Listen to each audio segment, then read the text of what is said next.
Karon guys, nakoy nakita ba nga nagpost-post sa Facebook nga vlogger na dutang tanan. Magbut man ka. Ay pagbut. Kay wa ka kabrod. Magbut nyawan na.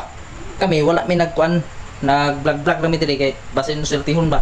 Magbut-but na ka mag-vlogger mi tanan. Ikaw mag-vlog di kay imo niya. Ha? Magsige magpost-post ng vlogger mi tanan. Bumbang tawanap. No. Ay pagkuan, ay pagbut kay wa ka kabrod. But ni. Kuan lang. Ana eskwela na nagtarong dia. Dili kay magsikag post anang mag ingong vlogger ni tanan.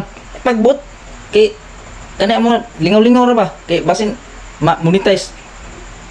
Ay mo napaabot na mig monetize kay nagpaabot mig swerte ba kay basin rig masultihan dai. Magbut nang magpost-post mga ina na vlogger ni tanan. Ay kapag ana kuan na lang.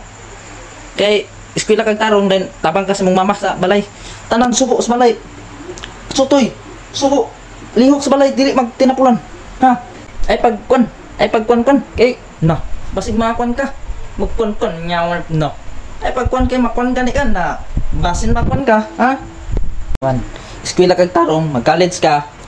Uman ka og kuan, pat ka tuig 4 years course.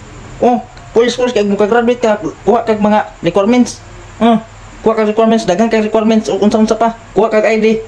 Lukat kag ID din, pangitaan kag ID. Bis lukat kag ID, pangitaan mo kag ID. Ha? Ana imong diskarte sa kinabuhi, eskwela kag tarong, human kag 4 years course. Ha? Pag human mo 4 years course, apply ka. Apply dito karon siluhan ka og kuan. Siluhan kag 400 ang adlaw.